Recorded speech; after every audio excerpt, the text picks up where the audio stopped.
जय भोलेनाथ भगवान की जय, माता पार्वती नंदी बाबा की जय। श्री शिवाय नमस्तुभ्यम, श्री शिवाय नमस्तुभ्यम, श्री शिवाय नमस्तुभ्यम।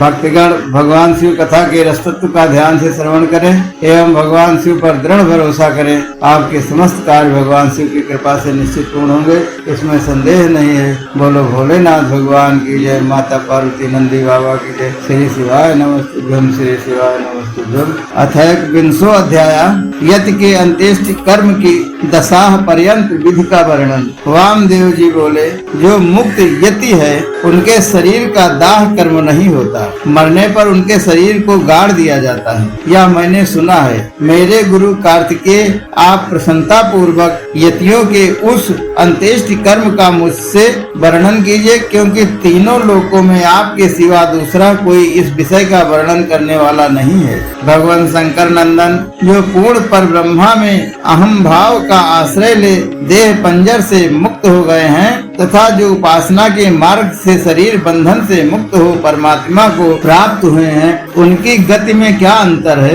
यह बताइए। प्रभु, मैं आपका शिष्य हूँ, इसलिए अच्छी तरह विचार करके प्रसन्नता पूर्वक मुझसे इस विषय का वर्णन कीजिए। सूत जी बोले, मुनि वामदेव जी का निवेदन सुनकर देव शत्रुओं का नाश करने वाले पार्वती नंदन स्कंद जी शिव जी से भृगु के द्वारा सुने गए परम रहस्य को कहने लगे। सुब्रह्मण्यम बोले, हे मुनि, हे ब्राह्मण, इस गुप्त बात का सर्वज्ञ सदाशिव ने परम सयो भृगु से जैसा वर्णन किया था, मैं वही आपसे कह रहा हूँ। यह ज्ञान जिस किसी को नहीं देना चाहिए, इसे शांत चित्त तथा शिव भक्त समन्वित शिष्य को ही देना चाहिए। जो कोई यति समाधिस्थ हो शिव के चिंतन पूर्वक अपने शरीर का परित्याग करता है, वह यदि महान धीर हो तो परिपूर्ण शिव रूप हो जाता है। किंतु यदि कोई अधीर चित्त होने के कारण समाधि लाभ नहीं कर पाता तो उसके लिए उपाय बताता हूँ, सावधान होकर सुनो। वेदांत शास्त्र के वाक्यों से जो ज्ञाता ज्ञान और ज्ञेय इन तीन पदार्थों का परिज्ञान होता है, उसे गुरु के मुख से सुनकर यति यम नियमादि रूप योग का अभ्यास करें। उसे करते हुए वह भली भांति शिव के ध्यान में तत्पर रहे। मुनि, उसे नित्य नियम पूर्वक प्रणव के जप और अर्थ चिंतन में मन को लगाए रखना चाहिए। मुनि, यदि देह की दुर्बलता के कारण धीरता धारण करने में असमर्थ यति निष्काम भाव से शिव का स्मरण करके अपने जीर्ण शरीर को त्याग दें, तो भगवान सदाशिव के अनुग्रह से नंदी के भेजे हुए विख्यात 5 अतिवाहिक देवता आते हैं। उनमें से कोई तो अग्नि का अभिमानी, कोई ज्योति पुंज स्वरूप, कोई दिनाभिमानी, कोई शुक्ल पक्षभिमानी और कोई उत्तरायण का अभिमानी होता है। ये पांचों सब प्राणियों पर अनुग्रह करने में तत्पर रहते हैं। इसी तरह धूमाभिमानी, तमकाभिमानी, रात्रि का अभिमानी, कृष्ण पक्ष का अभिमानी और दक्षिणायन का अभिमानी, ये सब मिलकर 5 होते हैं। ये पांचों विख्यात देवता दक्षिण मार्ग में प्रसिद्ध हैं। महामुनि वामदेव, तुम उन सब देवताओं की वृत्ति का वर्णन सुनो। कर्म के अनुष्ठान में लगे हुए जीवों को साथ ले हुए पांचों देवता उनके पूर्ण वश स्वर्ग लोक को जाते हैं और वहाँ यथोक्त भोगों का उपभोग करके हुए जीव पूर्ण क्षीण होने पर पुनः मनुष्य लोक में आते हैं और पूर्ववत जन्म ग्रहण करते हैं। इनके सिवा जो उत्तर मार्ग के 5 देवता हैं, वे भूतल से लेकर ऊर्ध्व लोक तक के मार्ग को 5 भागों में विभक्त करके यति को साथ ले क्रमशः अग्नि आदि मार्ग में होते हुए उसे सदाशिव के धाम में पहुंचाते हैं। वहां देवाधिदेव महादेव के चरणों में प्रणाम करके लोकानुग्रह के कर्म में ही लगाए गए वे अनुग्रहकार देवता उन सदाशिव के पीछे खड़े हो जाते हैं। यति को आया देख देवाधिदेव सदाशिव यदि वह विरक्त हो तो उसे महामंत्र के तात्पर्य का उपदेश दे गणपति के पद पर अभिषिक्त करके अपने ही समान शरीर देते हैं। इस प्रकार सर्वेश्वर सर्वनियता भगवान शंकर उस पर अनुग्रह करते हैं। उसे मृग, टंक, त्रिशूल, वरदान मुद्रा से विभूषित कर अर्धचंद्र समन्वित तथा गंगा प्रवाह से उल्लासित जटाओं शाखाओं वाला बना देते हैं। जो यति नाना शाखाओं वाले विषय भोगों से विरक्त नहीं हुआ है, उसे कृपा पूर्वक शिव जी सभी कामनाओं को प्रदान करने वाला, रुद्र कन्याओं से समावृत मृदगादि वाद्य ध्वनियों तथा नित्य गीतादि से मनोहर दिव्य वस्त्र माल्य आभूषण आदि से विभूषित दिव्य अमृत घटों से पूर्ण दिव्य सैयाओं से युक्त करोड़ों सूर्यों के समान दीप्तमान तथा करोड़ों चंद्रों के समान शीतल मन के समान वेग वाला सर्वत्रगामी विमान प्रदान करते हैं। इन भोगों को भोग लेने पर निवृत्त हुई भोगासक्ति वाले यति को स्वभावतः अत्यंत दुर्गम तीव्रतर विषय वासना रूपी वन को दग्ध करने के लिए उद्दत प्रलयकालीन अग्नि के सदृश प्रभावशाली प्रभा वाली शक्ति प्रदान करते हैं। वे परमेश्वर अनुग्रह पूर्वक उस यति को महामंत्र के तात्पर्य का उपदेश करते हैं, जिसके फल स्वरूप वह मैं परिपूर्ण शिव ही हूँ इस प्रकार की निश्चल भावना वाला हो जाता है। उसे वे अनुग्रहित करके निश्चल समाज देते हैं। अपने प्रति दास्य भाव की फल स्वरूपा तथा सूर्य आदि के कार्य करने की शक्ति रूपा ऐसी सिद्धियां प्रदान करते हैं जो कहीं अवरुद्ध नहीं होती। साथ ही वे जगत गुरु शंकर उस यति को वह परम मुक्ति देते हैं जो ब्रह्मा जी की आयु समाप्त होने पर वे सोने पर भी पुनरावृत्ति के चक्कर से दूर रहती है। अतः यही समाष्टि मान संपूर्ण ऐश्वर्य से युक्त पद है और यही मोक्ष का राजमार्ग है, ऐसा वेदांत शास्त्र का निश्चय है। जिस समय यति मरणासन हो शरीर से शिथिल हो जाए, उस समय श्रेष्ठ संप्रदाय वाले दूसरे यति अनुकूलता की भावना ले उसके चारों ओर खड़े हो जाएं। वे सब वहाँ क्रमशः प्रणव आदि वाक्यों का उपदेश दें। उनके तात्पर्य का सावधानी और प्रसन्नता के साथ सुस्पष्ट वर्णन करें तथा जब तक उनके प्राणों का लय न हो जाए तब तक निर्गुण परम ज्योति स्वरूप सदाशिव का उसे निरंतर स्मरण कराते रहें। सब यतियों का यहाँ समान रूप से संस्कार क्रम बताया जाता है।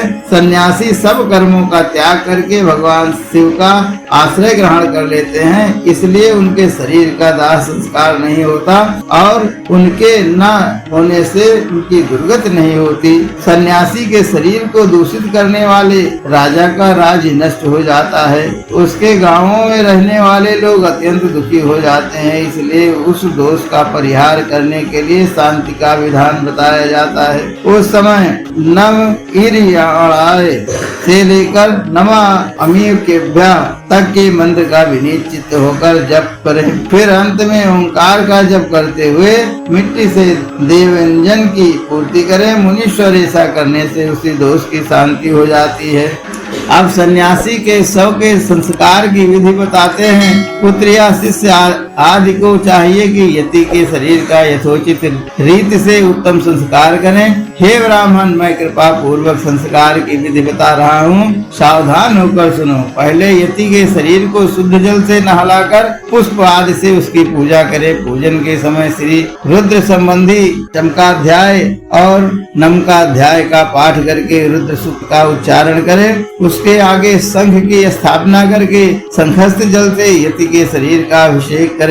सिर पर पुष्प रखकर प्रणव द्वारा उसका मार्जन करें। पहले के कौपीन आदि को हटाकर दूसरे नवीन कौपीन आदि धारण कराएं। फिर विधि पूर्वक उसके सारे अंगों में भस्म लगाएं। विधि पूर्वक त्रिपुंड लगाकर चंदन द्वारा तिलक करें। फिर फूलों और मालाओं से उसके शरीर को अलंकृत करें। छाती, कंठ, मस्तक, बाहु, कलाई और कानों में क्रमशः रुद्राक्ष की माला के आभूषण मंत्रोच्चारण पूर्वक धारण कराकर उन सब अंगों को सुशोभित करें। फिर धूप देकर उस शरीर को उठाए और विमान के ऊपर रखकर ईश्वरनादि पंच ब्रह्ममय रमणीय रथ पर स्थापित करें। यदि मैं ओंकार से युक्त 5 सद्योजातादि ब्रह्म मंत्रों का उच्चारण करके सुगंधित पुष्पों और मालाओं से उस रथ को सुसज्जित करें। फिर नित्य वाहित तथा ब्राह्मणों के वेद मंत्रोच्चारण की ध्वनि के साथ ग्राम की सभी ओर से प्रदक्षिणा करते हुए उस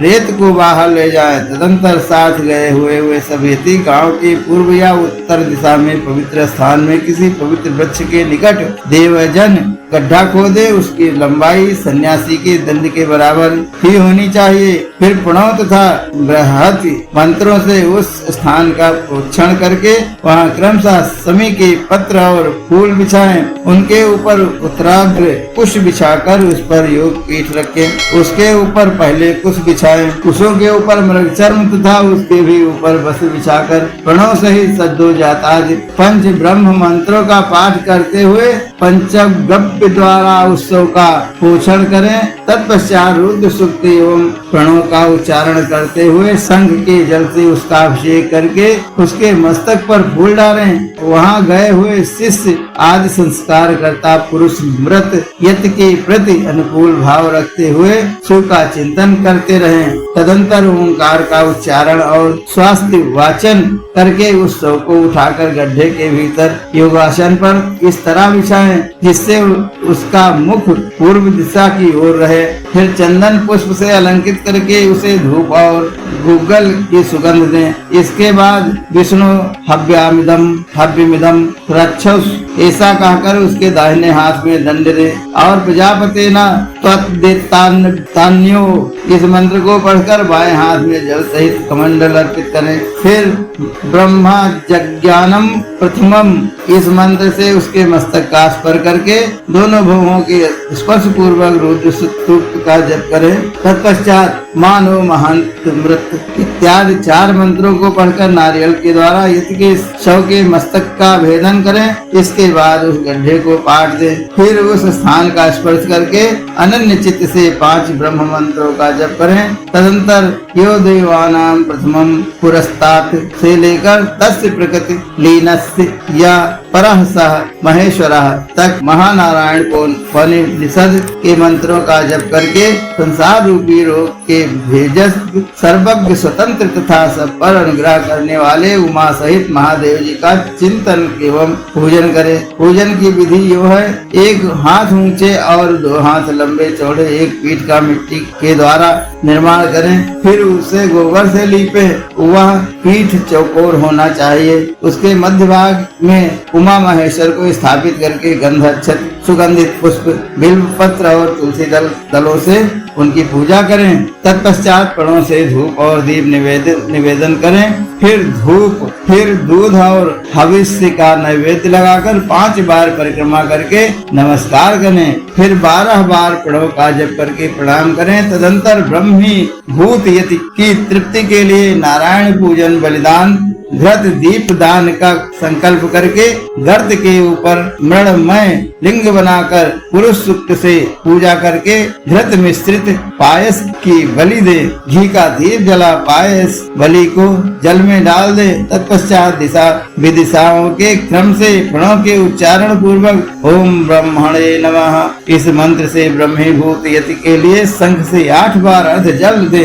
इस प्रकार 10 दिनों तक करता रहे। मुनिश्रेष्ठ यह दशाहत की विधि तुम्हें बताई गई। अब यतियों के एकादशाह की विधि सुनो। बोलो भोलेनाथ भगवान की जय। माता पार्वती नंदी बाबा की जय। श्री शिवाय नमस्तुभ्यं, श्री शिवाय नमस्तुभ्यं, श्री शिवाय नमस्तुभ्यं। तेरे डमरू की धुन सुन के मैं काशी नगरी आई हूँ। तेरी डमरू की धुन सुन के मैं काशी नगरी आई हूँ। मैं काशी नगरी आई हूँ। मैं काशी नगरी आई हूँ। तेरे डमरू की धुन सुन के मैं काशी नगरी आई। हर हर महादेव, हर हर महादेव, हर हर महादेव।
कर्पूर गौरम करुणावतारम संसारसारम भुजगेन्द्रहारम सदा वसंतम